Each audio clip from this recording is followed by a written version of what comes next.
আসসালামু আলাইকুম ওয়া রাহমাতুল্লাহ। আশা করি সবাই ভালো আছেন। আচ্ছা, একটু যারা জয়েন করছেন আমাকে একটু কমেন্টে জানাবেন যে আমার কথা শুনতেছেন কিনা, বোর্ড দেখা যাচ্ছে কিনা, মানে সবকিছু ঠিকঠাক আছে কিনা।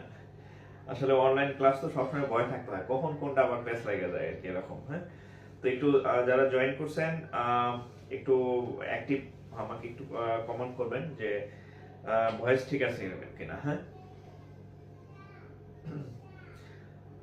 একটু কনফার্ম করবেন যারা জয়েন করছেন যে ভয়েস ঠিক আছে কিনা এবং ভোট দেখা যাচ্ছে কিনা, সবকিছু ক্লিয়ার কিনা।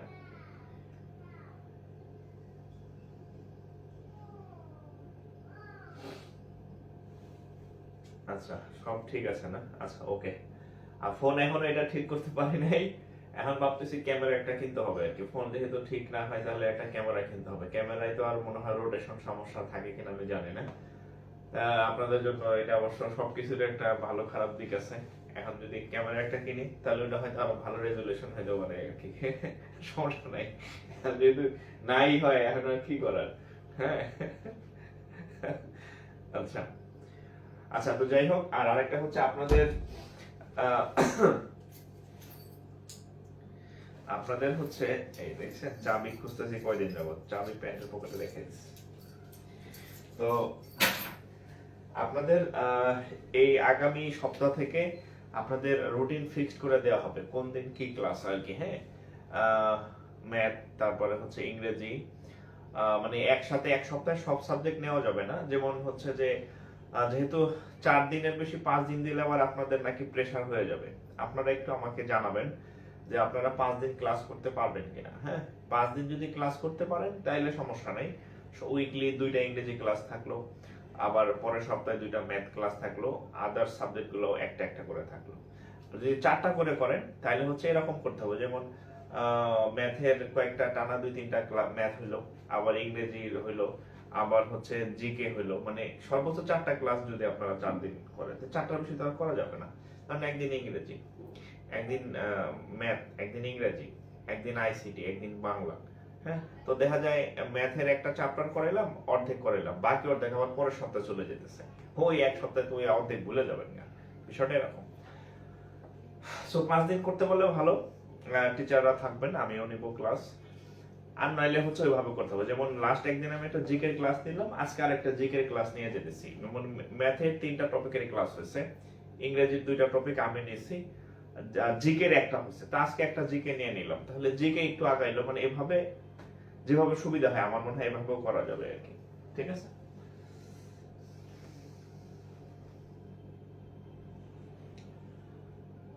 আচ্ছা, আচ্ছা, অবশ্য হ্যাঁ 5 দিন দেওয়া যাবে, রোজা তো আর বেশি দিন নাই। ঈদের পরে তাহলে আচ্ছা আপনাদের, আচ্ছা ঠিক আছে, আচ্ছা ঠিক আছে। আচ্ছা, আপনাদের একটু বলে রাখি, আপনাদের ঈদের পরে থেকে, ঈদের আগে, ঈদ তো চলে আসছে এমনিতেও হচ্ছে, আপনাদের একটু মেন্টালিটি ঠিক রাখেন যে ইনশাল্লাহ ঈদের পর থেকে 5 দিন ক্লাস দেবো আপনাদেরকে। হ্যাঁ, ঈদের পর থেকে 5 দিন ক্লাস থাকবে। আপাতত রোজার মধ্যে এমনিতেই টায়ার্ড, টিচাররাও টায়ার্ড থাকি, তো সবকিছু মিলে রোজার পর থেকে তো আর খায়াটা এনার্জি থাকবে। চেষ্টা করবেন 5 দিন, তাহলে হচ্ছে আমি আপনাদের ইয়াটা একটু ভালোভাবে শেখাইতে পারবো, ক্লাস সংখ্যা মানে বাড়ানো যাবে আর কি। ঠিক আছে। ঈদের পর এখন না, ঈদের পরে এখন না, ঈদের পর থেকে। ঠিক আছে, এখন সমস্যা নেই। ওকে, ঠিক আছে। আচ্ছা, তাহলে আজকে আজকে হচ্ছে আমি অলরেডি ডিসক্রিপশন লিখে দিছি যে সেদিন আমরা হচ্ছে ব্যাংক জাস্ট একটু শুরু করছিলাম ব্যাংক জিকে নিয়ে। তো ব্যাংক জিকে 2 লেখেন, লেখেন বিসমিল্লাহির রহমানির রহিম। এটা হচ্ছে ব্যাংক জিকে 2, অর্থাৎ লিখতে মার্কার মার্কার সব একরকম, তো কোনটা ভালো আর কোনটা বোঝা যায় না, মানে সবগুলোই দেখতে চকচকা। আচ্ছা, ব্যাংক জিকে 2। আচ্ছা, আপনাদের যেহেতু আপনারা ব্যাংকের, আমি আপনাদের সবসময় বলি যে ব্যাংকের ইয়ারগুলো একটু অন্যরকম। হ্যাঁ, ব্যাংকের সাধারণ জ্ঞানগুলো আমি প্রথম ক্লাসে আপনারা অবশ্যই ধারণা পাইছেন যে ব্যাংকের সাধারণগুলো একটু অন্যরকম, নর্মাল অন্য সাধারণ জ্ঞানের মতো না। সো এখানে বেশ কিছু ইনফরমেটিভ জিনিস আপনাদেরকে রুটিন, এই যে রুটিন আগামী সপ্তাহ থেকে দেবো। আপনাদের টিচার তো এখনো ইংরেজির একজন স্যার ক্লাস নিছেন, আর একদিন উনি ক্লাস নেবেন, একদিন বা 2 দিন। এরপরে ডিসিশন নেব যে কোন স্যার ক্লাস নেবে নাকি অন্য কোনো বিকল্প আছে। ঠিক আছে, টিচার ফিক্সড হলে রুটিন ফিক্সড। আপাতত ক্লাস করতে থাকেন এই সপ্তাহের মধ্যে ফাইনাল হয়ে যাবে। আচ্ছা দেখেন, তো আমরা সেদিন শেষ করছিলাম বাংলাদেশ ব্যাংক সম্পর্কে, বাণিজ্যিক ব্যাংক সম্পর্কে, আর হচ্ছে আপনার আর কি ছিল, তারপর বিশেষায়িত ব্যাংক পড়লাম, আর হচ্ছে কয়েকটা হচ্ছে ব্যাংকিং টার্ম শিখছিলাম। আচ্ছা, আজকে হেডলাইন দেন, বাংলাদেশের অর্থনৈতিক অবস্থা। বাংলাদেশের অর্থনৈতিক অবস্থা, হেডলাইন দেন বাংলাদেশের অর্থনৈতিক অবস্থা, বাংলাদেশের অর্থনৈতিক অবস্থা। হ্যাঁ, আচ্ছা, তো দেখেন আমরা জানি যে পৃথিবীর সব থেকে যে দুইটি বড় দেশ আছে, পৃথিবীর বড় দেশ মানে ক্ষমতাশীল দেশ কারা, একটা হচ্ছে আমেরিকা আর একটা হচ্ছে বর্তমানে রাশিয়া আর কি। এবং পুঁজিবাদী এবং সমাজতান্ত্রিক এই নাম দুইটা আমরা অভ্যস্ত। আচ্ছা, মোটামুটি দুইটা বড় দল আছে, একটা পুঁজিবাদী আর একটা হচ্ছে সমাজতান্ত্রিক। বলেন তো বাংলাদেশের অর্থনৈতিক অবস্থা কোনটা বলেন তো? এটা কি পুঁজিবাদ নাকি সমাজতান্ত্রিক, কোনটা বলেন তো? বাংলাদেশের অর্থনৈতিক অবস্থা কোনটা বলেন? আপনারা তো সবাই হচ্ছে গ্রাজুয়েট, হ্যাঁ, অনেকের শেষ হয় নাই, সেকেন্ড ইয়ারে পড়তেছেন, অনেকে আমার এখানে পড়তেছেন থার্ড ইয়ারে পড়তেছেন, মানে অনার্স লেভেলে, হ্যাঁ, ইউনিভার্সিটি বা এই লেভেলে ঘুরে বেড়াইতেছেন। তাহলে বলেন বাংলাদেশের যে অর্থনৈতিক অবস্থা, হইতেই হবে ঠিক নেই, মানে আপনি যেটা জানেন সেটা বলেন। বাংলাদেশের অর্থনৈতিক অবস্থা কোনটা? আমেরিকাপন্থী পুঁজিবাদ নাকি রাশিয়াপন্থী সমাজতান্ত্রিক, কোনটা বাংলাদেশের? বলেন দেখি কয়জন পারে বলেন।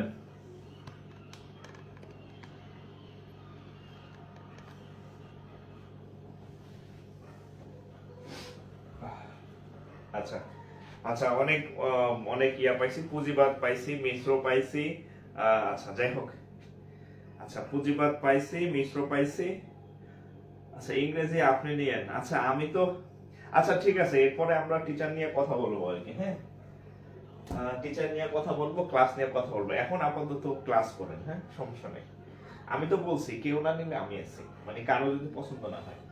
আচ্ছা, বাংলাদেশের অর্থনৈতিক অবস্থা কোনটা? আচ্ছা, তো দেখেন আমাদের দেশে দেখেন পুঁজিবাদ হচ্ছে ব্যক্তি মালিকানাধীন, হ্যাঁ, আর সমাজতান্ত্রিক যেটা এটা হচ্ছে আপনার রাষ্ট্র মালিকানাধীন, হ্যাঁ, রাষ্ট্র মালিকানাধীন সম্পদ থাকবে আর কি। তো আমাদের দেশে দেখেন, আপনারা বলেন না ঢাকা শহরে বাড়িওয়ালা আছে, হ্যাঁ, বাড়িওয়ালা, আপনারা যে বাড়িতে থাকেন আপনার বাবার সম্পদ আছে, অর্থাৎ আপনার ব্যক্তি সম্পদ আছে, আবার দেশীয় সম্পদ আছে। প্রত্যেকটা পার্ক, হসপিটাল, বিশ্ববিদ্যালয় সরকারি না, কারণ এখানে ব্যক্তি মালিকানাধীনও আছে, সরকারি মালিকানাধীন আছে।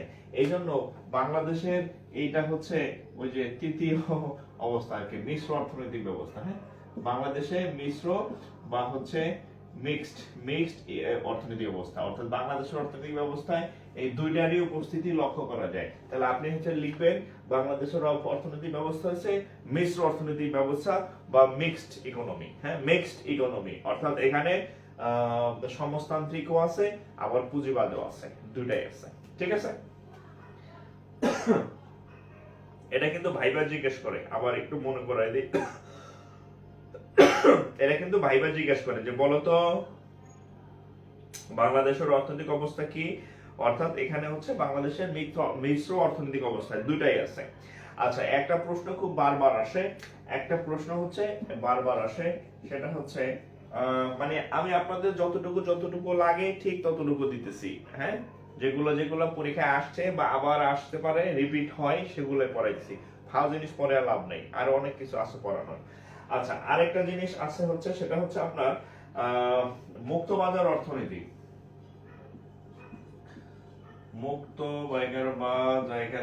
মুক্তবাজার অর্থনীতি। হ্যাঁ, অর্থনীতি, তো আসলে আমি তো অর্থনীতির ছাত্র না, তো এটা আপনারা যারা ইকোনমিক্স নিয়ে পড়ছেন ওনারা খুব ভালো বুঝেন, ভালো পারেন, আমার থেকে অনেকে ভালো বুঝতে পারেন।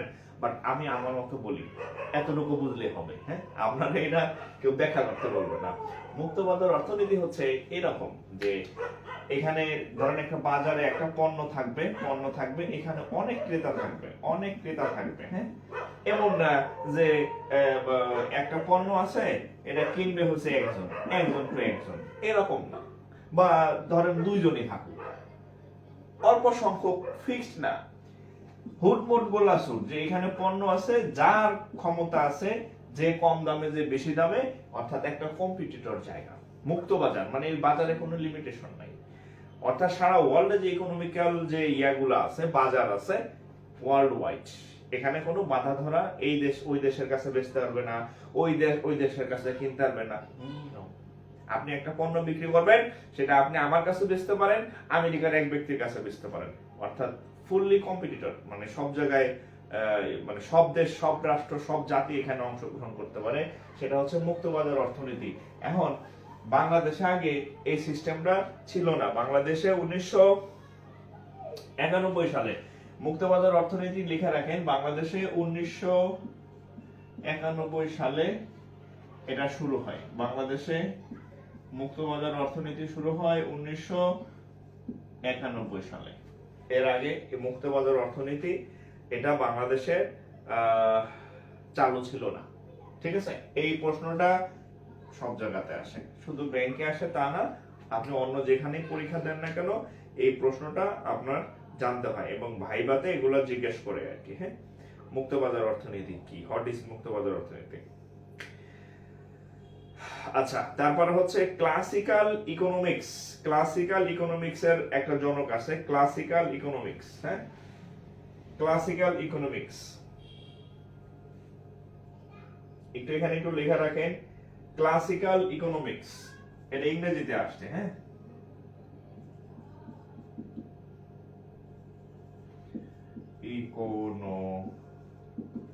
ক্লাসিক্যাল ইকোনমিক্স, ক্লাসিক্যাল ইকোনমিক্স এটার হচ্ছে একজন জনক আছে। ক্লাসিক্যাল ইকোনমিক্স এর জনক হচ্ছে অ্যাডাম স্মিথ।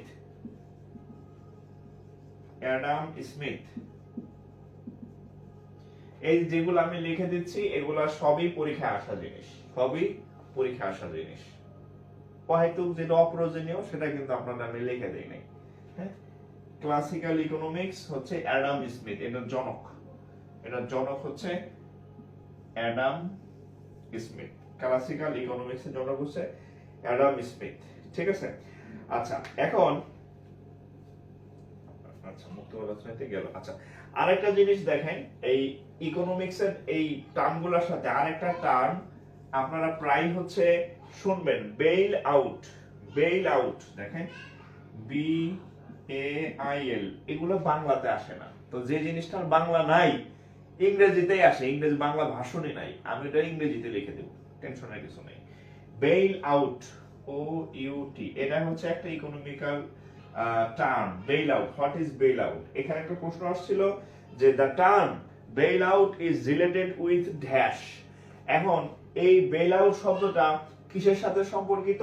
বেইল আউট শব্দটা হচ্ছে ব্যাংকিং সম্পর্কিত, ব্যাংকিং সম্পর্কিত,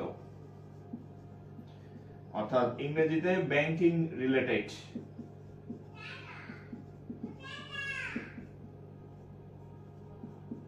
ব্যাংকিং রিলেটেড।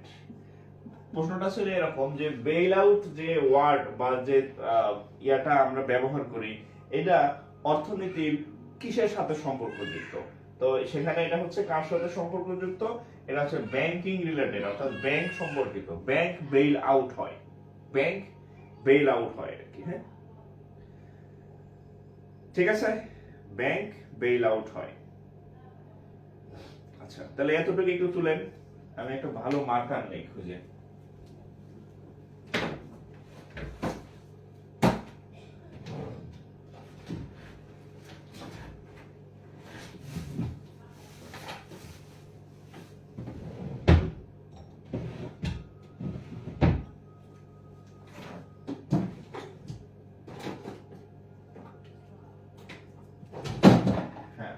আছে। তাহলে এই যে এটা আমার নতুন মার্কার। আচ্ছা, তাহলে বেইল আউট কিসের সাথে যুক্ত? এটা হচ্ছে ব্যাংক রিলেটেড, অর্থাৎ ব্যাংকের সাথে সম্পর্কিত এটা। হ্যাঁ, আচ্ছা এটা তুলেন। হ্যাঁ, আমি আরেকটা জিনিস ঢুকতেছি আস্তে আস্তে, এবং এই জিনিসগুলো আপনাকে যা দিতেছি এটা আপনার নট অনলি প্রিলি, এটা প্রিলি, এটা রিটেন, এটা ভাইবা, সব জায়গায় কাজে দিবে। আর যখন কাজ করবেন ব্যাংকে তখন তো কাজে দিবেই দিবে। আর আরেকটা বিষয় হচ্ছে দেখেন, এখানে আমরা ব্যাংকিং শিখতে আসছি, আমার নিজেরও ব্যাকগ্রাউন্ড ব্যাংকিং না। তো এখানে on others bank science background আছে, আর্টস ব্যাকগ্রাউন্ড আছে, সো কিছু শব্দ আছে, শব্দগুলা আমার থেকে অনেক ভালো জানেন অনেকেই আছেন, আপনারা এগুলোর উপর হয়তো অনার্স মাস্টার্স করে আসছেন। হ্যাঁ, তো আবার অনেক আছে যে জীবনে প্রথম আজকে নাম শুনতেছে। সো আমি অন্তত একদম যে বেসিক ইয়াটা আছে, যতটুকু না বুঝলেই না, না জানলেই না, এতটুকু জানলেই হবে। হ্যাঁ, অতটুকুই আমি বলবো আপনাদেরকে, ঠিক আছে? আচ্ছা, এরপর দেখেন আমাদের হচ্ছে কিছু ইয়া সম্পর্কে জানতে হবে। হ্যাঁ, লেখেন জাতীয় আয়। জাতীয় আয়, জাতীয় আয় বা ন্যাশনাল ইনকাম, বা এটাকে বলা হয় এনআই। জাতীয় আয় বা এনআই বা ইংরেজি বলে ন্যাশনাল ইনকাম।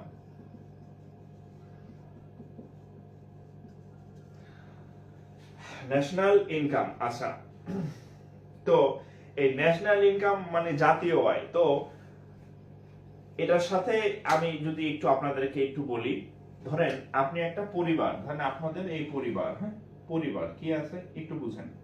পরিবার আছে, পরিবারে কি আছে? বাবা আছে, পরিবারে কি আছে? ভাই আছে, পরিবারের কি আছে? মা আছে।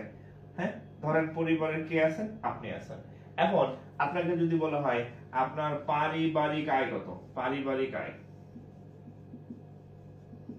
পারিবারিক আয় কত?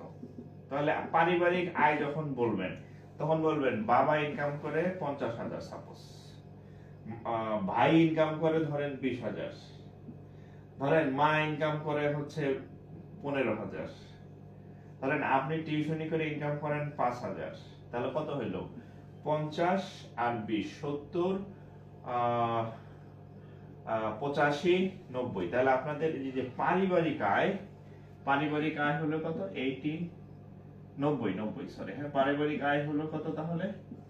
90,000 টাকা। হ্যাঁ, দিস ইজ পারিবারিক আয়। তো আমরা যখন এই জাতীয় আয় হিসাব করব, কি আয়? জাতীয় হিসাব করব। এই জাতীয় আয়ের মধ্যে ছোট ছোট এরকম এই যে কিছু ছোট ছোট সেক্টর আছে, যে হ্যাঁ এই সবগুলার সমষ্টি হচ্ছে জাতীয় আয়। মানে এদিক থেকে আসবে কিছু, এদিক থেকে আসবে কিছু। ফ্যামিলিতে যেমন বাপ, ভাই, আমি নিজে, মা ইনকাম করতেছে, ঠিক একই ভাবে আমরা যখন জাতীয় আয় দেখব, তো সেখানে হচ্ছে কিছু জিনিসের ইয়া আছে, মিশ্রণ আছে আর কি, কিছু জিনিসের সমষ্টি আর কি। হ্যাঁ, সেগুলো কি কি দেখেন,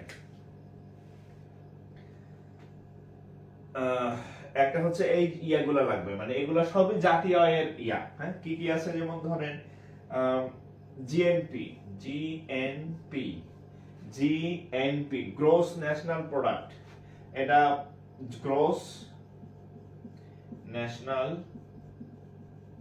product, gross national product, DUCT. GNP এর পূর্ণ মিনিং কি? Gross national product. আচ্ছা, কোন এক দেশে বছরে আচ্ছা ধরেন এই আমাদের যে বাংলাদেশ, এখানে 64টা জেলা আছে, এই 64 জেলার মানুষ টোটাল জনসমষ্টি, এই এক বছরে টোটাল বাংলাদেশের সীমানার মধ্যে যে পরিমাণ পণ্য সেবা উৎপাদন হবে, পণ্য সেবা উৎপাদন হবে, তার যে ভ্যালু, তার যে মূল্য, সেটাকে হচ্ছে তো আপনার গ্রস ন্যাশনাল প্রোডাক্ট। তাহলে আমি যদি সংক্ষেপে বলি, হচ্ছে আপনার সংক্ষেপে যদি বলি, এটার সংজ্ঞাটা হচ্ছে কি? এক বছরে মোট পণ্য বা সেবা মূল্য। জিএনপি হচ্ছে গ্রোস ন্যাশনাল প্রোডাক্ট। কিভাবে আপনি পরিমাপ করবেন? এক বছরে মোট যে পরিমাণ পণ্য পণ্য বা সেবা হয় সেই সেবা মূল্যটাই হচ্ছে গ্রোস ন্যাশনাল প্রোডাক্ট। আচ্ছা, তারপরে হচ্ছে এটা কি,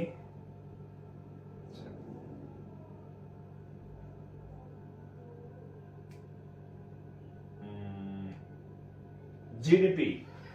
জিডিপি এটার সাথে আপনারা বেশি জড়িত। দেখেন এই জিডিপি শব্দটা আপনারা বেশি এই জিডিপি প্রাইমারি তো আসে। What is GDP? হ্যাঁ, gross domestic product. Gross domestic product, এগুলো সবই কিন্তু জাতীয় আয়, এই সবগুলো জাতীয় আয়। হ্যাঁ, gross domestic product, gross domestic product. এখন দেখেন, ও এখানে একটা বলি, এই জিএনপি যে এটা হচ্ছে দেশ প্লাস প্রবাসী, দেশ প্লাস দেশি। আচ্ছা, এটা হচ্ছে দেশি প্লাস প্রবাসী। এটা কিন্তু খুব ভাইটাল একটা পার্থক্য এই দুটার মধ্যে। আমরা যখন জিএনপি করব, তো জিএনপির মধ্যে হচ্ছে দেশি, আমরা যারা দেশে আছি, আবার অনেক আত্মীয়-স্বজন বিদেশে আছে না, তাহলে জিএনপির মধ্যে দেশিও ঢুকবে বিদেশিও ঢুকবে, দুইটার মিলা হচ্ছে ওইটা। আর এই যে ডোমেস্টিক, ডোমেস্টিক মানে কি? গৃহপালিত। এটা হচ্ছে দেশের সীমানায়, দেশের ভিতরে মানে সীমানায় আর কি, সীমানার মধ্যে, দেশের সীমানার মধ্যে যে ইনকাম সেটা হচ্ছে জিডিপি। দেশের সীমানার মধ্যে যে ইনকাম সেটা হচ্ছে জিডিপি। কল দেখে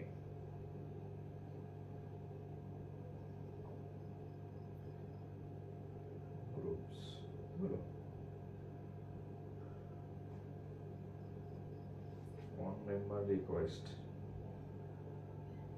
প্রিন্স বর্মন, এই যে প্রিন্স বর্মন কিছুই তথ্য দেয় নাই লেখা। প্রিন্স বর্মনের কোনো ইনফরমেশন নাই, সো অ্যাকসেপ্ট করা গেল না, দুঃখিত।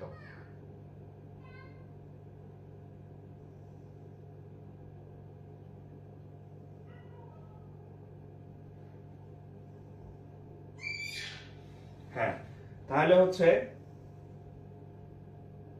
আচ্ছা, উত্তরগুলো সব ইংরেজিতে দিলে ভালো হয়। যেগুলা ইংরেজি লাগে আর কি, অ্যাব্রিভিয়েশন লাগে, ওগুলো ইংরেজিতে লিখে দিতেছি। সব ইংরেজিতে আমি পারবো না।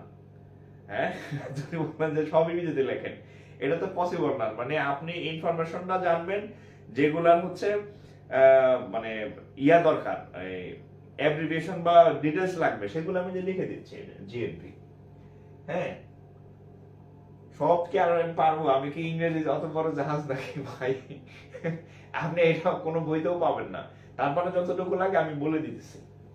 আচ্ছা, জিডিপি হচ্ছে গ্রোস ডোমেস্টিক প্রোডাক্ট। জিডিপি বৃদ্ধির হার দিয়া হচ্ছে একটা দেশের উন্নতি বোঝা যায়। এই জিডিপির যে বৃদ্ধির হার, জিডিপি বৃদ্ধির হার দ্বারা দেশের উন্নয়ন বোঝা যায়। দেশের উন্নয়ন বা ডেভেলপমেন্ট, DEVELOP, ডেভেলপমেন্ট বোঝা যায়। ঠিক আছে, সমস্যা নাই। আমি এরকম পড়তাম, বাংলাই পড়ছি আমি, আপনাদের এই ইংরেজি পড়ি নাই। ইংরেজি ভাষণের কোনো বই তো নাই সাধারণ জ্ঞানের। আপনি যদি তথ্য জানেন তাহলে আপনি উত্তর করতে পারবেন, ভয়ের কিছু নাই। ঠিক আছে, আচ্ছা।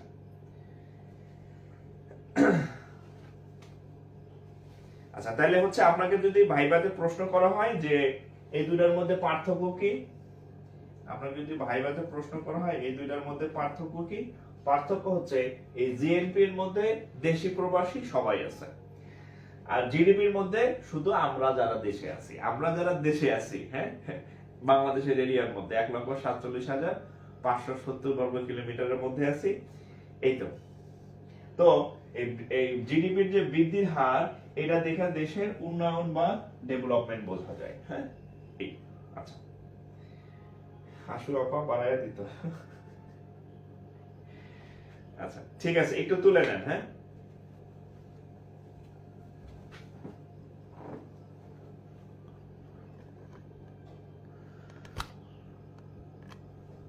ওকে।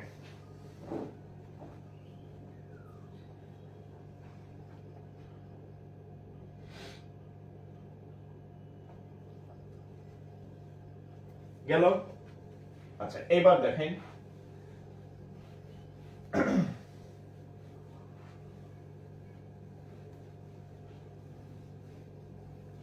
মাথা পিছু আয় পার ক্যাপিটা ইনকাম,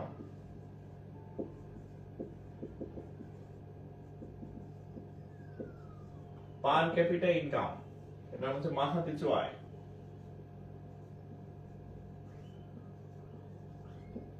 পার ক্যাপিটা ইনকাম হচ্ছে মাথা পিছু আয়। আচ্ছা মাথা পিছু আয় কি, ধরেন মাথা পিছু আয় হচ্ছে কি গড়, আসলে এটা একটা গড়। এই টোটাল যে ইনকাম হয় বাংলাদেশের, হ্যাঁ ভিতর বাহির যত যা আছে সব ইনকাম, সব ইনকামকে হচ্ছে আমাদের দেশে যে জনসংখ্যা আছে তাদেরকে দিয়ে ভাগ দিলেই মাথা পিছু পার ক্যাপিটা ইনকাম পাওয়া যায়।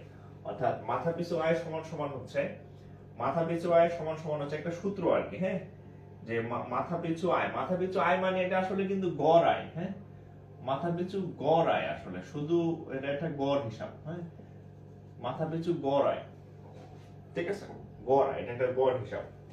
তো গড় আয় সমান সমান হচ্ছে আপনার মোট জনসংখ্যা, মোট আয়, মোট আয় ডিভাইডেড বাই মোট জাতীয় আয়, মোট জাতীয় আয় ভাগ হচ্ছে জনসংখ্যা, মোট জনসংখ্যা।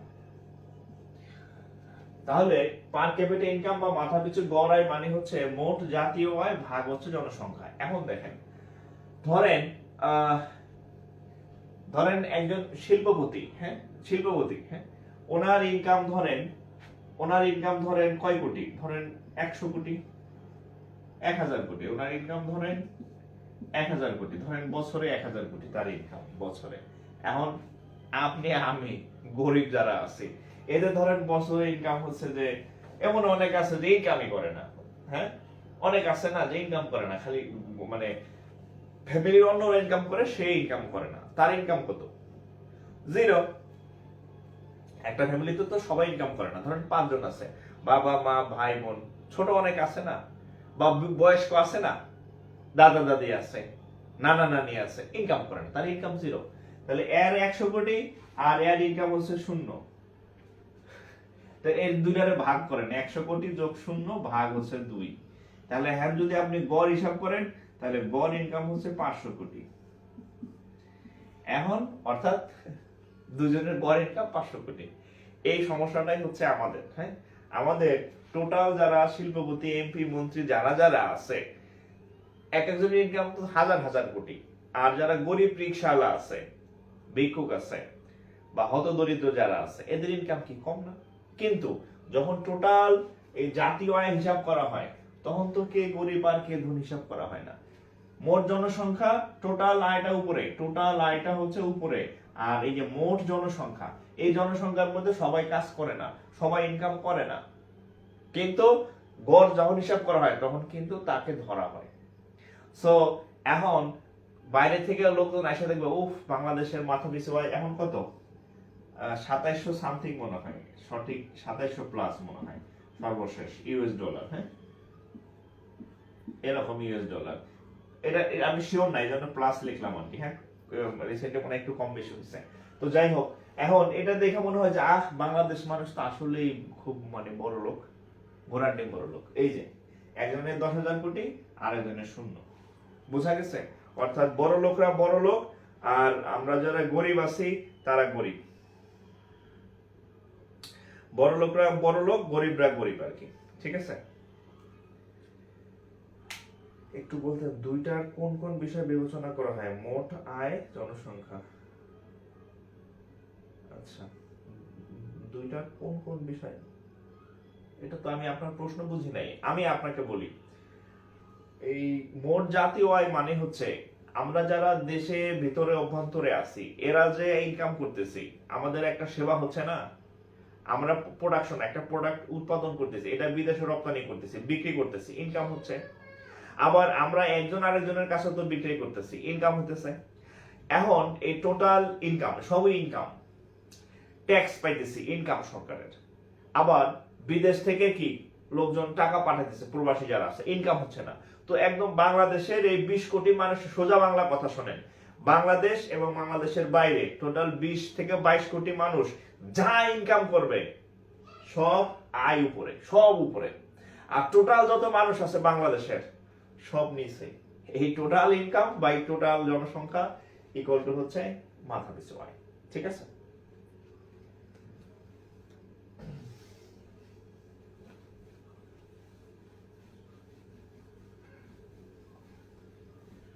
এখন একজনের 10,000 কোটি হইতে পারে, আরেকজনের 10 টাকাও নাও থাকতে পারে আর কি।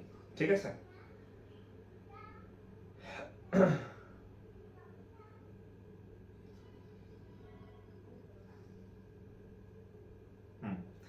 দেখেন এটা আসছে পরীক্ষায়, GDP star the acronym previous year question. হ্যাঁ, দ্য জিডিপি স্ট্যান্ডস ফর, অনেক কিছু ছিল। হ্যাঁ, জিডিপি স্ট্যান্ডস ফর কি? উত্তর হচ্ছে সব দরকার নাই। হ্যাঁ, গ্রস ডোমেস্টিক প্রোডাক্ট। মানে আমি দেখাই দিচ্ছি যে আপনারা যতটুকু শিখলেন এতটুকু পরীক্ষায় কাজে আসবে আর কি। হ্যাঁ, গ্রস ডোমেস্টিক প্রোডাক্ট, অনেক কিছু ছিল। হ্যাঁ, বিভিন্ন ইয়া ছিল আর কি। হ্যাঁ, আচ্ছা, তারপরে দেখেন আরেকটা কোশ্চেন আসছে।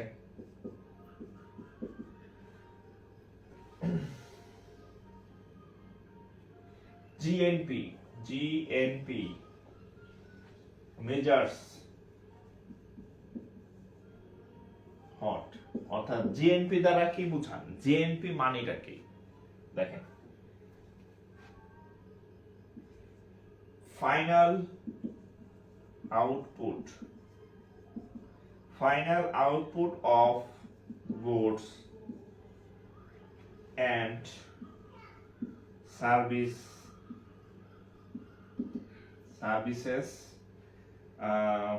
produced in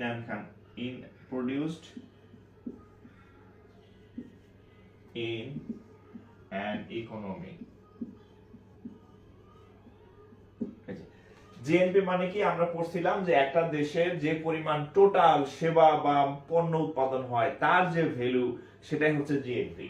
তাহলে GNP means final output of goods, পণ্য এবং সেবা, produced in an economy. Economy মানে একটা দেশের, একটা অর্থনীতিতে যে পরিমাণ পণ্য এবং সেবা উৎপাদিত হয় তার হচ্ছে আউটপুট, মানে তার ভ্যালু বা সেই জিনিসটাকে বলা হবে এই জিএনপি। ঠিক আছে? আচ্ছা, এই দুটাই পরীক্ষাতে আসছে, প্রিভিয়াস পরীক্ষাতে আসছে। আচ্ছা, আরেকটা কোশ্চেন আসছে এখান থেকে,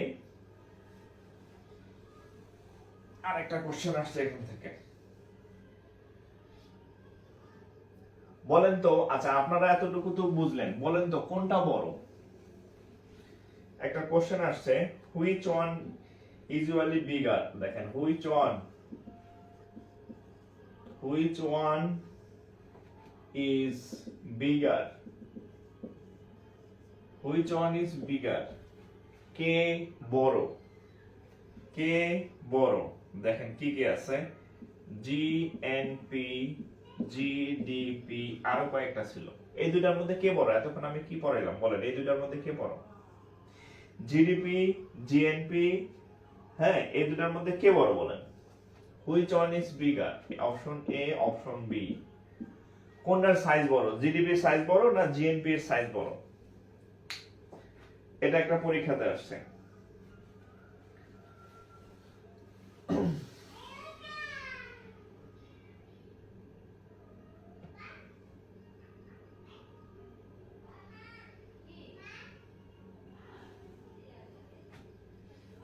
কোনটা বড় হবে বলেন?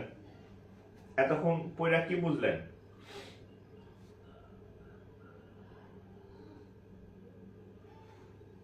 জিএনপি।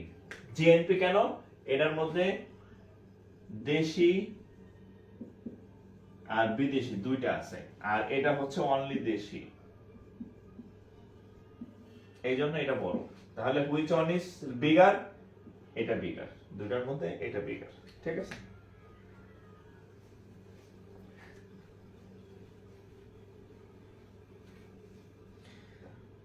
GNP figure. হ্যাঁ, আচ্ছা আরেকটা প্রশ্ন দেখেন, ডেভেলপমেন্ট, এটা একটা question.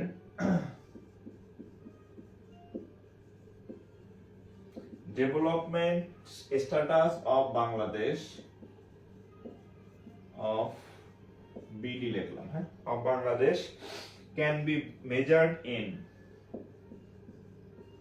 can be measured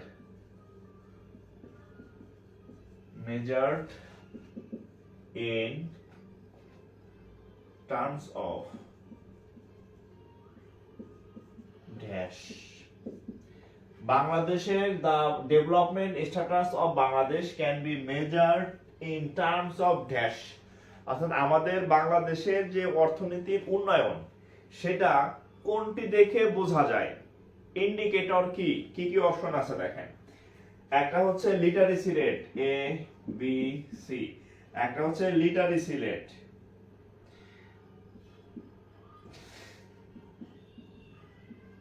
literacy rate অর্থাৎ শিক্ষার হার, তারপরে হচ্ছে consumption of power, consumption of power, C number per capita income,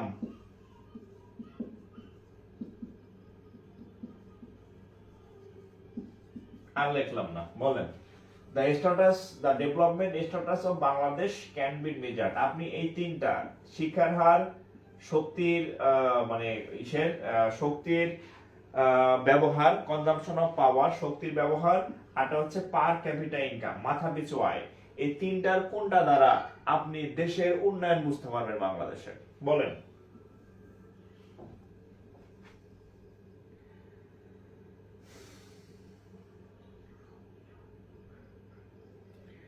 তিনটার কোনটা দ্বারা বুঝতে পারবেন?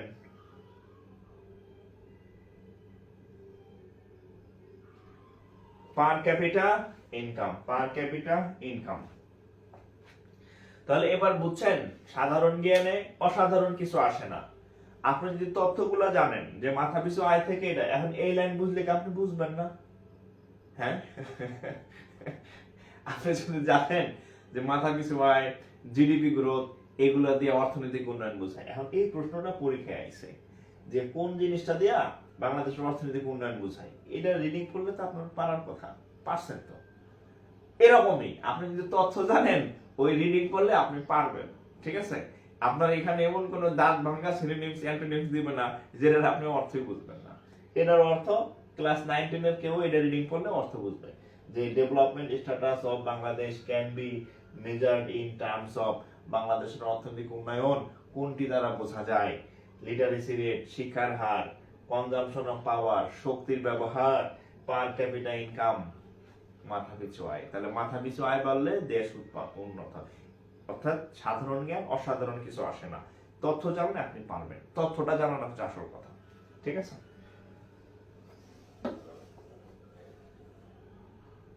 জিডিপি অপশনে থাকলে কোনটা হবে, বাকি পার ক্যাপিটা ইনকাম। আচ্ছা, জিডিপি অপশনে দিবে না, জিডিপি অপশনে দিবে না, আপনি টেনশন করেন না, কারণ জিডিপি জিএনপি দুটো একই, ঠিক আছে। বড় ভাই আর ছোট ভাই, জিএনপির মধ্যে জিডিপি আছে, হ্যাঁ, আমরা এই জিএনপি বললাম না। জিএনপি কি, একটা হচ্ছে দেশি আরটা হচ্ছে বিদেশি, এই দুইটার সমন্বয় না এই জিএনপি। এই দেশিটা কি, তো জিএনপি আর জিডিপি কি আলাদা না, জিএনপির পেটের মধ্যে জিডিপি আছে, ঠিক আছে। আচ্ছা, ও মেজার মানে পরিমাপ করা, হ্যাঁ, আমরা বলি না আমার এই শার্টের মেজারমেন্ট কত, মেজারমেন্ট মানে পরিমাপ করা, তাহলে মেজার মানে পরিমাপ করা, কোনটা দ্বারা বোঝায়, মেজারমেন্ট থেকে মেজার, ঠিক আছে। সমস্যা নাই, অবস্থা হয়ে যাবে না আর কি, হ্যাঁ। আচ্ছা, এবার আপনাদেরকে একটু ইয়ার সম্পর্কে বলি, ফিসক্যাল ইয়ার। ফিসক্যাল ইয়ার, আচ্ছা এই টার্মগুলা যেগুলো ইংরেজিতে আপনার অভ্যস্ত হওয়া দরকার, আমি কিন্তু সেগুলা ইংরেজিতে লিখে দিচ্ছি। ফিসক্যাল ইয়ার, হ্যাঁ, ফিসক্যাল ইয়ার মানে কি বলেন তো, কেউ পারে? ফিসক্যাল ইয়ার মানে কি বলেন? ফিসক্যাল ইয়ার মানে কি?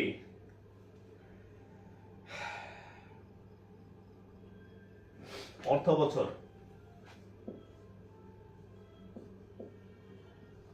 অর্থ বছর, অর্থ বছর কি জিনিস? প্রত্যেকটা দেশের একটা নির্দিষ্ট অর্থ বছর থাকে। হ্যাঁ, এখন ভাবতে পারেন দেশের অর্থ বছর এক একজনের এক এক রকম, কেন? এক একজনের এক এক রকমই। আপনার যেমন ভ্যালেন্টাইন্স ডে একদিন, আপনার ম্যারেজ ডে একদিন, হ্যাঁ আপনার ম্যারেজ ডে একদিন, আপনার বান্ধবীর ম্যারেজ ডে আরেকদিন। হ্যাঁ, বিষয়টা এরকম না? আপনার জন্মদিন একদিন, আপনার বন্ধুর জন্মদিন আরেকদিন। সো এক দেশ থেকে আরেক দেশে এই অর্থ বছরও আলাদা। এক দুজনেরটা মিলতে পারে কিন্তু ম্যাক্সিমামে আলাদা। হ্যাঁ, সেটা কি দেখেন। বলেন তো বাংলাদেশের অর্থ বছর কবে? বলেন তো বাংলাদেশের অর্থ বছর কবে? বিডি বাংলাদেশের অর্থ বছর কবে বলেন তো? বাংলায় লিখে দিই, যেটা অর্থ মনে থাকবে। হ্যাঁ, অর্থ বছর বাংলাদেশেরটা কবে বলেন তো? বাংলাদেশের অর্থ বছর কয় তারিখ থেকে কয় তারিখ বলেন? আচ্ছা বলে দিই, 1 জুলাই থেকে 30 জুন। জানুয়ারি থেকে কিন্তু না, আমাদের বছর শুরু হয় জানুয়ারি থেকে, ইংরেজি মাস। অর্থ বছর শুরু হয়, অর্থ বছর বাংলাদেশের সূচনা হচ্ছে 1 জুলাই থেকে 30 জুন। দেখবেন বাজেট ওই যে জুলাই মাসে হয়, ঠিক আছে? আচ্ছা, কয়েকটা অর্থ বছর আপনাকে জানতে হবে। পাকিস্তানের অর্থ বছর, পাকিস্তানের অর্থ বছর হচ্ছে একই। পাকিস্তানের অর্থ বছর বাংলাদেশের অর্থ বছর একই, ঠিক আছে? ভারতেরটা বেশি ইম্পর্টেন্ট, এটা বেশি ইম্পর্টেন্ট। ভারতের অর্থ বছর এটা হচ্ছে 1 এপ্রিল থেকে 31 মার্চ। 1 এপ্রিল থেকে 31 মার্চ। ভারতের একটু স্টার দিয়ে লেখেন, ভাই জিজ্ঞেস করবে বাংলাদেশেরটা বলো তো বাবু কবে? বলবেন স্যার 1 জুলাই থেকে 30 জুন। এবার বলো তো বাবু ভারতের কবে? তখন হা করে যাতে না থাকা লাগে। ভারতের হচ্ছে 1 এপ্রিল থেকে 31 মার্চ, ঠিক আছে? আচ্ছা, আর একটা জিনিস একটু জেনে রাখেন, যুক্তরাষ্ট্র, যুক্তরাষ্ট্র যুক্তরাষ্ট্র হ্যাঁ, মানে ইউএসএ। যুক্তরাষ্ট্রের অর্থ বছর হচ্ছে 1 অক্টোবর থেকে 30 সেপ্টেম্বর।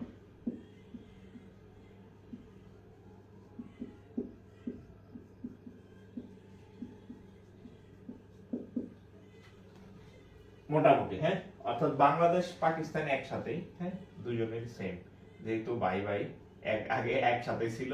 হ্যাঁ, কে জানা বলে বাংলাদেশ পাকিস্তান ভাই ভাই। যাক, এই দুজনেরই হচ্ছে 1 জুলাই থেকে 30 জুন, আলাদা লিখলাম না। হ্যাঁ, ভারতের হচ্ছে 1 এপ্রিল থেকে 31 মার্চ, আর যুক্তরাষ্ট্র বা ইউএসএ হচ্ছে 1 অক্টোবর থেকে 30 সেপ্টেম্বর। 1 অক্টোবর থেকে 30 সেপ্টেম্বর, ঠিক আছে? পিডিএফ কবে দিবেন? এটার কোনো পিডিএফ নাই। এই যে আমি যা যা লিখে দিতেছি এমসিকিউ, এটার কোনো পিডিএফ নাই। পিডিএফ পাবেন বড় প্রশ্ন যেগুলো আছে, নোট, এগুলা যে আমি যা যা ক্লাসে লিখতে দিতেছি এটাই আপনার নোট, এই আপনার ক্লাস নোট, এটাই আপনি পড়বেন। যেগুলো ব্রড প্রশ্ন 2 পৃষ্ঠা 3 পৃষ্ঠা তথ্য লাগবে, ডাটা লাগবে, গ্রাফ লাগবে, চিত্র লাগবে, এগুলা হচ্ছে নোট করে পাবেন। এগুলাই যা লিখে দিতেছি এই ক্লাস নোটই নোট, এগুলার কোনো পিডিএফ হবে না। আচ্ছা, তাহলে এটা গেল বাংলাদেশ, ভারত, যুক্তরাষ্ট্র। আচ্ছা, এখন দেখি এখান থেকে যতটুকু শিখলেন এতটুকু কি কি কাজে লাগতেছে দেখি। মুছে দিলাম আমি। হ্যাঁ,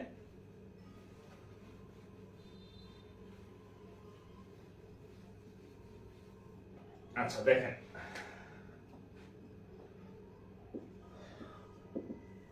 which is the fiscal year of Bangladesh.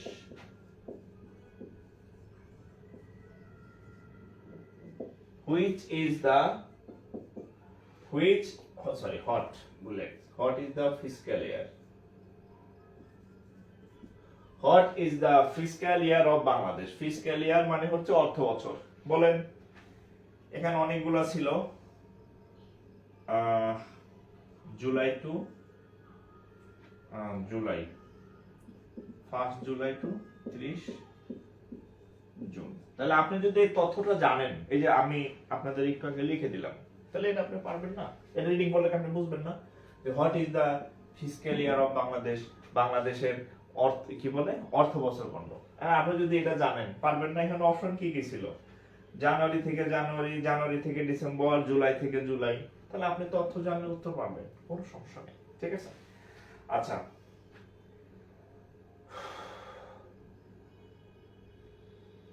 আচ্ছা এখানে দেখেন আরেকটা প্রশ্ন আসছে এখান থেকে, এই সেম আরেকটা কোশ্চেন আসছে, দেখেন from which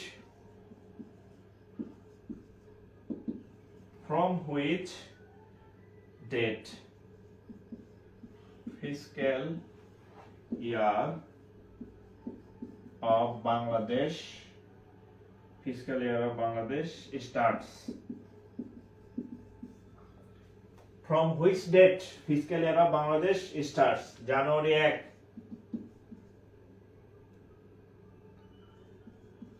1 January, 1 June, 1 July, April. A B C D. পারবেন না? রিডিং করলে তো উত্তর বুঝতেছেন। হ্যাঁ, আপনি যদি তথ্য জানেন যে বাংলাদেশের ইয়া কবে, প্রশ্ন আসলে আপনি পারবেন। আপনারা তো অনুবাদ করতে বলবে না, এটা আপনি রিডিং করলে পারবেন না। আপনি অনার্সের student. from which date fiscal year of Bangladesh starts? কোন তারিখ থেকে বাংলাদেশের অর্থ বছর শুরু হয়? কোন তারিখ থেকে বাংলাদেশের অর্থ বছর শুরু হয়? জানুয়ারি, জুন, এই যে জুলাই, 1 জুলাই থেকে। বুঝা গেছে? অভ্যস্ত করে দিতেছি যে যতটুকু আপনি শিখতেছেন তথ্য, এতটুকু আসলে আপনি পারবেন, অভ্যস্ত হয়ে যাবেন। ঠিক আছে?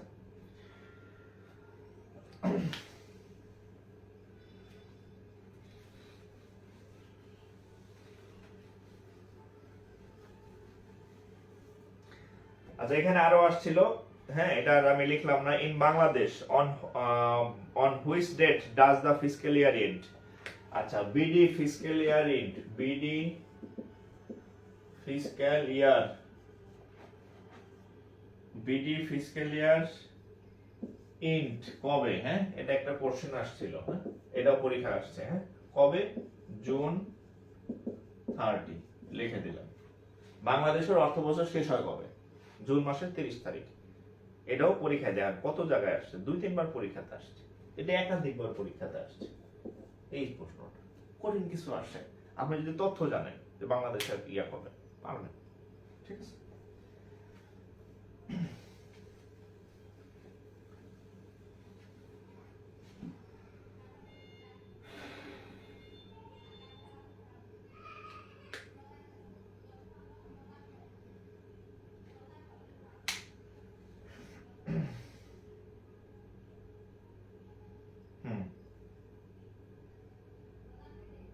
বলেন তো, 30 জন। বলেন তো ইউএস এর কবে?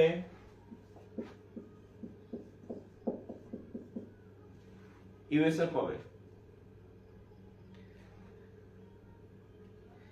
জিকে কোন বই কিনতে হবে? আপনি যা পড়াবেন তাই নোট। আমি ক্লাসে যেগুলা পড়াই দিতেছি এগুলা সব বইতে পাবেন না, মানে যেগুলা বইতে নাই সেগুলা হচ্ছে আমি পড়াই দিব। হ্যাঁ, আর একটা বই রাখতে পারেন, MP3 কিনতে পারেন, জর্জের MP3 কিনেন। আপনারা যদি জিকে বই কিনেন, জর্জ, হ্যাঁ, জর্জের MP3 এটা কিনতে পারেন জিকে বাসায়। কারণ আরো অনেক, আপনারা তো খালি ব্যাংকে পরীক্ষা দিবেন তা তো না, আরো অনেক পরীক্ষা দিবেন। তো এই জর্জের MP3 ধরেন যে সর্বোচ্চ 25%, 20 থেকে 25% হচ্ছে আপনার ব্যাংকে লাগবে। হ্যাঁ, সব দরকার নেই, বাকি 75%ই আপনার অন্য জিনিস আছে, খাল বিল নদী নালা আছে। হ্যাঁ, খাল বিল নদী নালা তো আপনি পড়বেন না। হ্যাঁ, আমি যেগুলো পড়াইছি সেগুলো পড়েন, আর কিছু বলে দিব টপিক, ওই বই থেকে একটু দেখবেন আর কি। ওগুলো তো আর আপনার বোঝার কিছু নাই, খালি পড়লেই পারবেন, বাংলা লেখা আর কি। তো বই যদি একটা লাগে এটা নিতে পারেন। হ্যাঁ, ঠিক আছে। হ্যাঁ, 1 অক্টোবর থেকে 30 সেপ্টেম্বর, 1 অক্টোবর থেকে 30 সেপ্টেম্বর কোথায় কাজে লাগবে? ভাইভাতে লাগবে।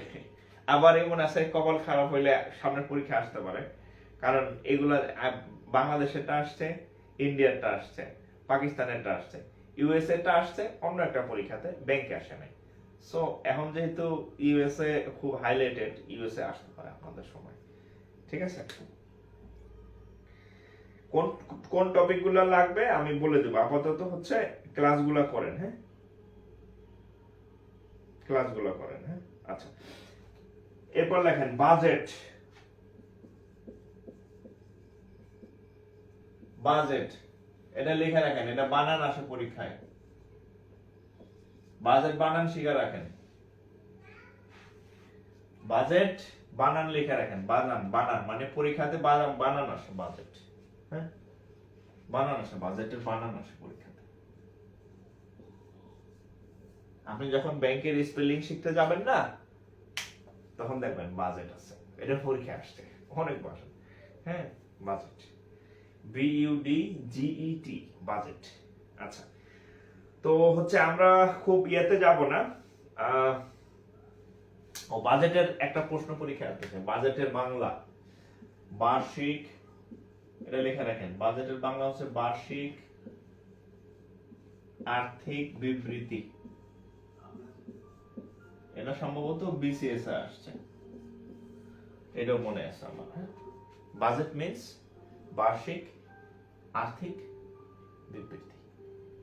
আমরা কি করি, এই যে বলি না আপনার, যে ভাইরাল কিছু ভিডিও হয়েছে যে আপনার ঈদের বাজেট কত, এক মহিলা বলছে আমি 2 লাখ টাকা বাজেট আমার। হ্যাঁ, বাজেট মানে কি? সে প্ল্যান করছে যে 2 লাখ, আমার 2 লাখ টাকার মধ্যে আমি এটা কিনবো, সেটা কিনবো, এটা এরে দিব, ওরে দিব, এরকম আর কি। হ্যাঁ, তো একটা সরকার যে 1 বছর কিভাবে চলবে তার একটা প্ল্যান, পরিকল্পনা করে যে আমার কাছে এত টাকা আছে, আমি সেবা খাতে এত টাকা দিব, কৃষি খাতে এত টাকা দিব, শিক্ষা খাতে এত টাকা দিব, বেতনে এত টাকা দিব, উন্নয়ন এত টাকা করব, ব্যয় এত টাকা করব, ওই জায়গা থেকে আয় আসবে, ওই জায়গা থেকে আয় আসবে, এই জায়গায় ব্যয় করবো, ওই জায়গায় ব্যয় করবো, রাস্তাঘাট বানাবো, কালভার্ট, ব্রিজ, একটা বাজেট থাকতে পারে।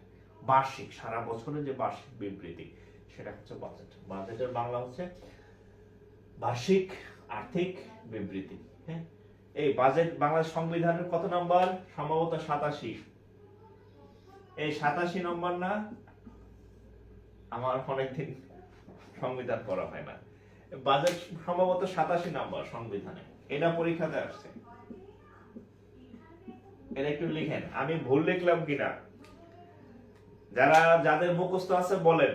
বাজেট সংবিধানের 87 নং অনুচ্ছেদে আছে, আমি কি এটা ভুল লিখছি? আমি কি এটা ভুল লিখলাম কিনা?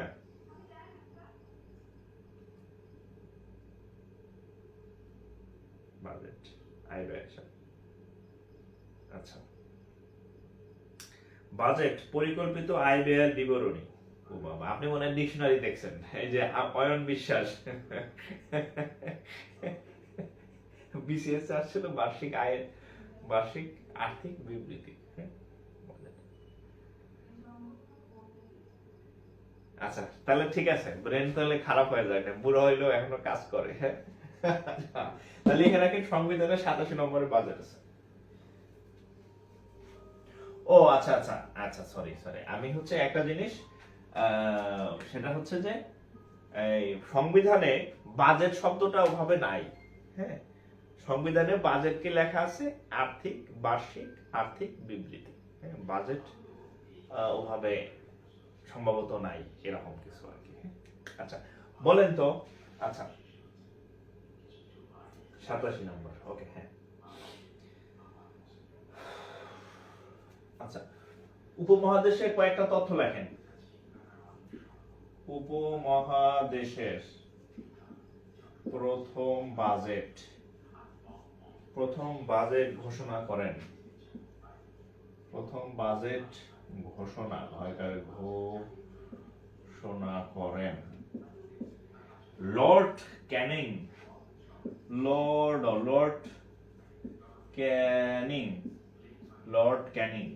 ক্যানিং 1861 সালে। বাংলাদেশে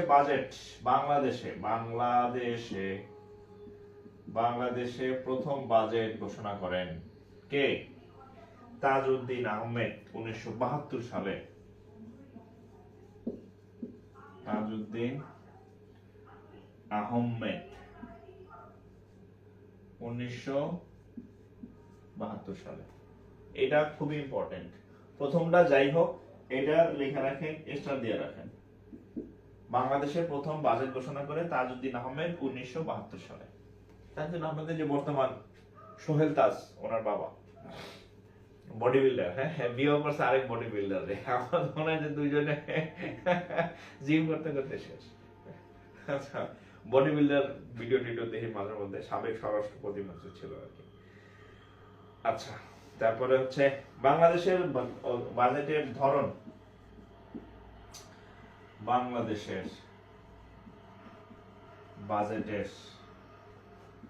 বাজেটের প্রকৃতি, বাংলাদেশের বাজেটের প্রকৃতি কি প্রকৃতি? বাংলাদেশের বাজেট হচ্ছে ঘাটতি বাজেট। আচ্ছা, এখানে একটু বলে রাখি, এখানে একটু নোট দেওয়া যে বাজেট মোটামুটি দুই ভাবে ভাগ করা যায়। বাজেটের একটা হচ্ছে ঘাটতি বাজেট, আরটা হচ্ছে উদ্বৃত্ত বা বাড়তি। উদ্বৃত্ত বানান কি এখানে? কি আছে? আচ্ছা, উদ্বৃত্ত বানান হচ্ছে রসু দ উদ্বৃত্ত বাজেট।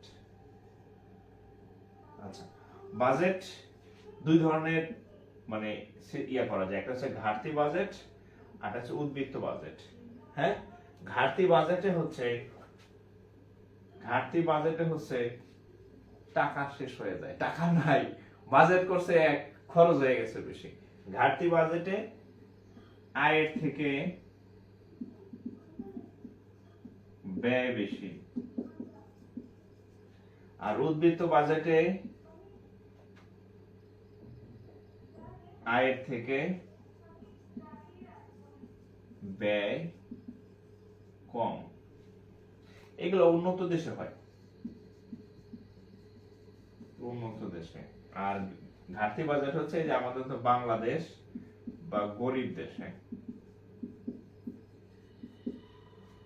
ঠিক আছে?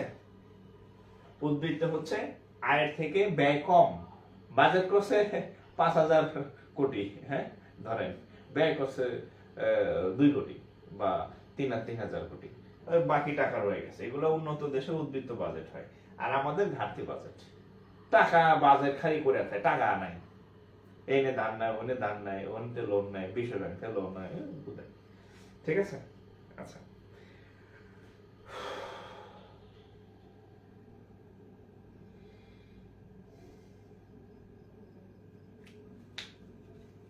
তাহলে এটা একটু লিখে রাখেন। বাজেট মোটামুটি এই উদ্বৃত্ত আর ঘাটতি, বাংলাদেশেরটা হচ্ছে ঘাটতি বাজেট। ঠিক আছে?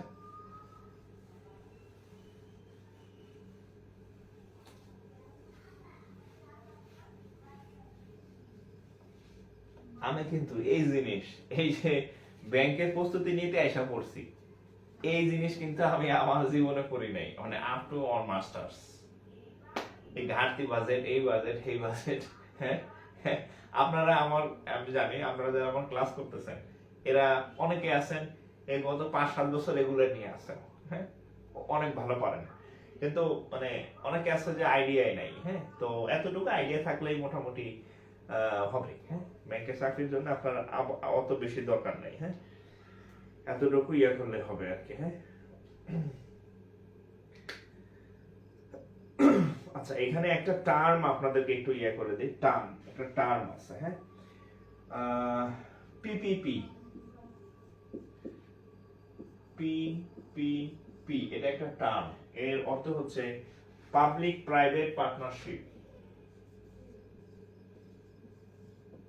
Public private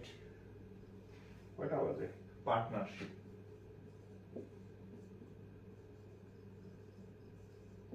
public private partnership. Banking কিছু টার্ম আছে, এগুলা আপনাকে মানে জানতে হবে, হ্যাঁ। পিপিপি অর্থনৈতিক সম্পর্কে কিছু টার্ম আছে, সেটা হচ্ছে কি পাবলিক প্রাইভেট পার্টনারশিপ। এগুলা পরীক্ষায় আসছে, এই জন্য আমি লিখে দিলাম, হ্যাঁ। ওগুলো সবই পরীক্ষাতে আসছে ভাই, হ্যাঁ। আর কিছু জিনিস আপনাকে জানতে হবে, সেটা হচ্ছে Camel rating. Camel, CAMEL, CAMELS rating, RATING,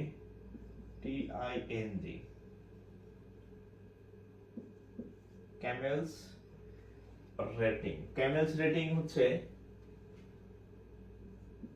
এটা দিয়া ব্যাংকের, লিখে রাখেন, ব্যাংকের অবস্থা বোঝা যায়, স্বাস্থ্য, ব্যাংকের স্বাস্থ্য। যেমন আমরা যদি হচ্ছে যে ইয়া করি,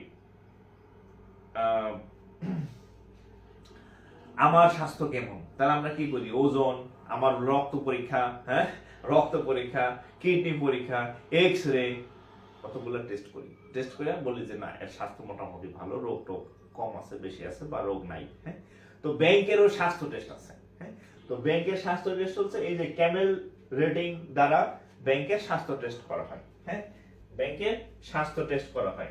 এখন এই ক্যামেল রেটিং, হ্যাঁ, এই যে আমরা মাঝে মাঝে আপনার পত্রিকায় দেখবেন এই বলে এ ক্যাটাগরির ব্যাংক, বি ক্যাটাগরির ব্যাংক, সি ক্যাটাগরির ব্যাংক, ডি ক্যাটাগরির ব্যাংক, ভালো খারাপ মন্দ ব্যাংক আছে। এই ক্যামেল রেটিং এর উপর ভিত্তি করে, পয়েন্টের উপর ভিত্তি করে এই ব্যাংকগুলোকে আলাদা করা হয়। এরকম গ্রেড আছে, টোটাল 5টি গ্রেড আছে, হ্যাঁ। ক্যামেল রেটিং হচ্ছে ব্যাংকের, আচ্ছা একটু লিখে দিই, হ্যাঁ, এই কোনটায় কি বোঝায় দেখেন। সি হচ্ছে ক্যাপিটাল অ্যাডিকুয়েসি, ক্যাপিটাল অ্যাডিকুয়েসি,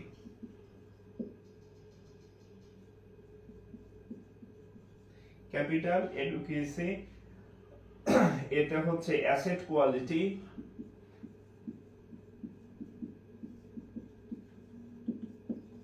এটি মুখস্থ না করলে চলবে, খালি এইটা জানলেই হবে। মানে আমি জাস্ট বুঝাচ্ছি যে আপনি যখন ব্যাংকার হবেন এই জিনিসগুলো আপনার লাগবে আর কি। আমার ভাইবাতে জিজ্ঞাসা করতে পারে, আমি যা সেজন্য লিখে দিচ্ছি, হ্যাঁ। সিতে ক্যাপিটাল হচ্ছে অ্যাডিকুয়েসি, এটা হচ্ছে অ্যাসেট কোয়ালিটি, এম এ হচ্ছে management, M M A N E G, manage, MENT, management. ইতে হচ্ছে আর্নিংস, আর্নিংস। এল এ হচ্ছে লিকুইডিটি, LIQU, লিকুইডিটি, লিকুইডিটি। আর এস এ হচ্ছে সেন্সিটিভিটি, এস এ হচ্ছে সেন্সিটিভিটি, সেন্সিটিভিটি, হ্যাঁ। এই CAMELS, সেন্সিটিভিটি। এগুলোর উপর, এগুলো হচ্ছে এই পয়েন্টস।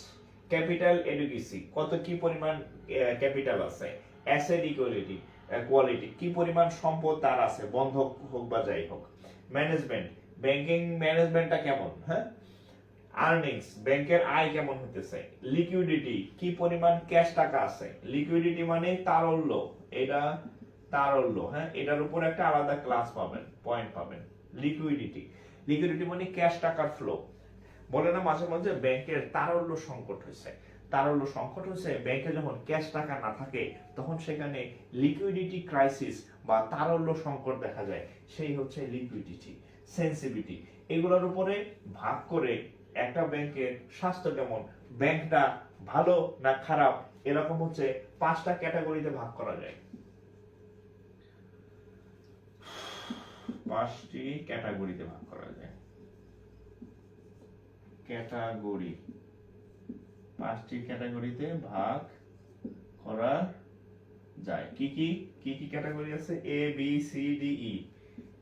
এ বি সি ডি ই এগুলো আপনারা পেপারে দেখবেন। বলে এ ক্যাটাগরি ব্যাংক ভালো ব্যাংক, বি ক্যাটাগরি ব্যাংক খারাপ ব্যাংক, সি ক্যাটাগরি ব্যাংক মোটামুটি ব্যাংক, ডি ক্যাটাগরি এরকম। এগুলোর উপরে কি ক্যাপিটাল আছে, কি অ্যাসেট আছে, কি ম্যানেজমেন্ট কেমন, আর্নিংস কেমন, লিকুইডিটি কেমন, সেনসিটিভিটি কেমন। ঠিক আছে কেমন?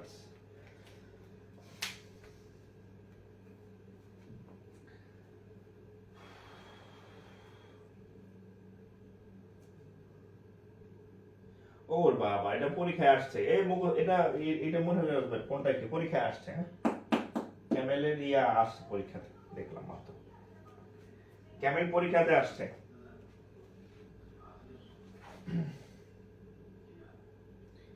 ক্যামেল সাহেব পরীক্ষাতে আসছে। ক্যামেল ক্যামেল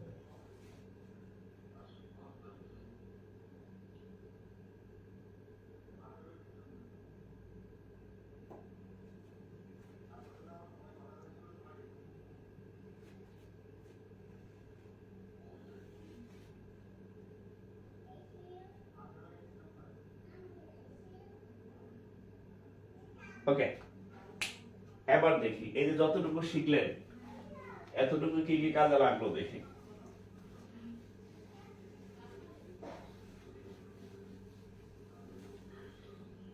দেখেন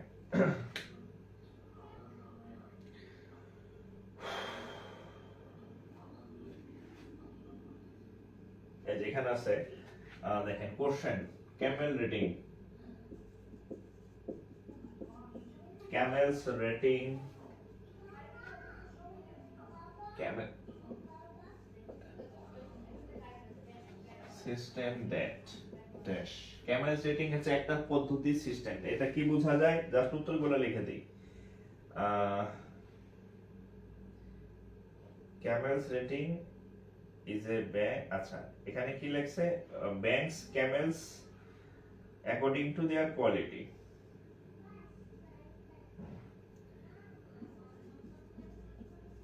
ranks camels according to their quality. Camel setting is a system. এই সিস্টেমে কি করা হয়? ranks camels according to their quality. ব্যাংকের যে কোয়ালিটি আছে সেই অনুযায়ী তাদেরকে কি করা হয়? র‍্যাঙ্ক দেওয়া হয়।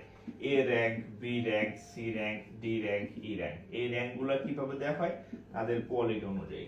তাহলে camels is a system that ranks camels according to their quality. ঠিক আছে? এরপর দেখেন, এবার একটা পরীক্ষাতে আসছিল যে ক্যামেলস এর এ অর্থ কি। এই ক্যামেলস এর এ অর্থ কি? হ্যাঁ, এটা হচ্ছে বাংলাদেশ ব্যাংক এডি তে আসছে। হ্যাঁ, বিবি এডি তে আসছে। কি আসছিল? কি আসছিল? In the camel, in the camel, C A M E L, in the camel A stands for, A stands for dash. বলছে ক্যামেলের মধ্যে যে এ আছে, এই যে এই ক্যামেলের মধ্যে যে এ আছে, এ স্ট্যান্ডস ফর কি? A for adequacy, sorry asset quality, sorry A double S E টি।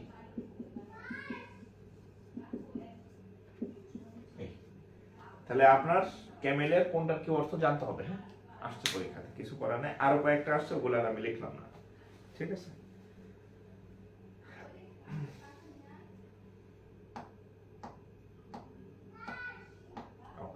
আরেকটা জিনিস একটু লিখে রাখবেন, স্ট্রেস টেস্ট,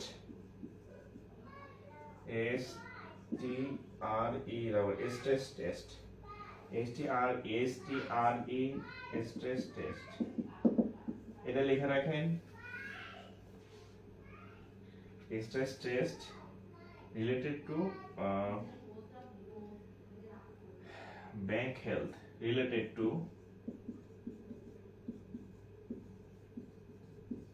bank health. একটা কোশ্চেন ছিল যে স্ট্রেস টেস্ট দ্বারা কি বোঝায়? স্ট্রেস টেস্ট কি বোঝায়? আসো আসো বাবার কাছে আসো, আসো আসো। স্ট্রেস টেস্ট দ্বারা কি বোঝায়? এটা রিলেটেড টু ব্যাংক হেলথ, অর্থাৎ ব্যাংকের স্বাস্থ্য। ব্যাংকটা ভালো খারাপ মন্দ কোন কোয়ালিটির এগুলা বোঝানো যায় কি দেয়া? স্ট্রেস টেস্ট দ্বারা ব্যাংকের স্বাস্থ্য বোঝানো যায়। মানুষের যেমন স্বাস্থ্য আছে, ব্যাংকেরও এরকম স্বাস্থ্য আছে। স্ট্রেস টেস্ট দ্বারা স্বাস্থ্য বোঝা যায়। ঠিক আছে?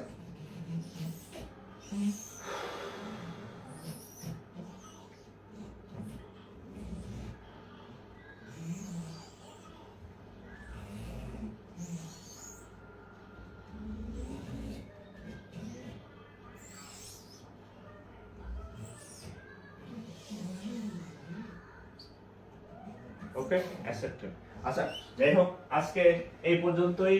আমি যতটুকু পড়াইলাম এগুলা সুন্দরভাবে একদম সংগ্রহ করে খাতায় নোট করে থাকবেন। ছোট ছোট যে কোশ্চেনগুলা এগুলা এই ক্লাসে যা পড়াই একদম যেভাবে লিখে দেই ঠিক এভাবেই মুখস্থ করবেন। এটাই আপনার নোট, ক্লাস নোটই নোট।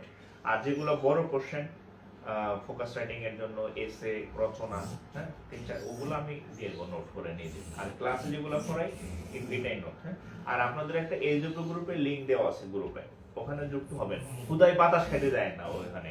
ওখানে অঙ্ক করে হচ্ছে বা হচ্ছে যে যেদিন যে ক্লাস থাকবে ওটা নোট করে ওখানে পোস্ট করবেন। হ্যাঁ, আর আমি সেদিন একটা বলছি যে নিজে সাইডে বুঝায় বাইরে গেলে একদম মনে করেন যে চুল টুল স্পাইক করে লিপস্টিক মাইখা ছেলেরা আবার কোট টোট পরে যান না সুন্দর করে, তা আপনি একটা পোস্ট দিবেন ওটা যাতে একটু সুন্দর হয়, একটু গোছানো, মানে নোট খাতা না। এটা আপনার এখানে আরো ধরেন যে চাকরি 2-3 বছর থাকবে, চাকরি একটা হইলেও তো আপনার মিনিমাম 1 বছর এটা রাখা লাগবে। এরপরে চাকরি হইলে কি থেমে যাবেন? আরো পরীক্ষা দিবেন না? ধরেন আপনার অফিসারে চাকরি হলো, সিনিয়র অফিসারে দিবেন না? সিনিয়র অফিসারে হলো, এডিতে দিবেন না? তার 2-3 বছর আপনার পড়া লাগবে। চাকরি হইলেও তো পরীক্ষা দিবেন, তো এটা সংরক্ষণ করতে হবে। এখন যদি কাওয়ার ঠ্যাং বগের ঠ্যাং মানে এরকম বিশ্রী মানে ইয়েতে করেন তাহলে তো পরে খুঁজে পাবেন না। সো একটু ভালো করে নোট করেন যাতে থাকে। হ্যাঁ, আর যাদের নোট ভালো হয় এদেরগুলো আমি পেজে শেয়ার করব। ঠিক আছে, আপনি ফেমাস হয়ে যাবেন। তো যাই হোক, হ্যাঁ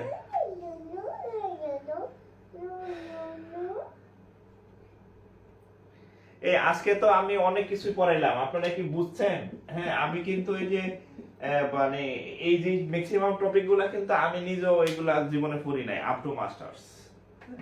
আমি এই যে ব্যাংকের প্রস্তুতি নিতে আইসা এই জিনিসগুলা পড়ছি, আর আপনাদের এই যখন পড়াইতে আসছি তখন একটু ব্যাখ্যা করাও শিখছি। আগে কিন্তু আমি এই জিনিস আমার তো লাইন আলাদা, মানে আমার দরকার ছিল না আর কি।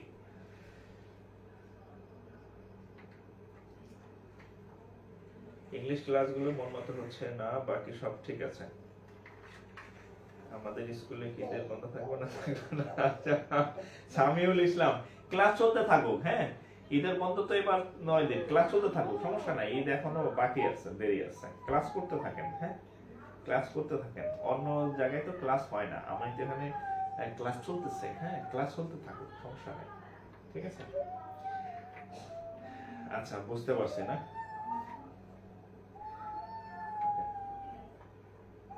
ঠিক আছে। আর আপনাদের বাসায় যদি ইয়াতে বই টই থাকে সাধারণ জ্ঞানের, ওখানে এই ইয়াগুলো একটু দেখতে পারবেন, টপিকগুলো একটু দেখেন ব্যাংকিং এর গুলা। তো ঠিক আছে, সবাই ভালো থাকেন। ও মঙ্গলবার আপনাদের পরীক্ষা হবে, ম্যাথের 3টা টপিক শেষ হয়েছে।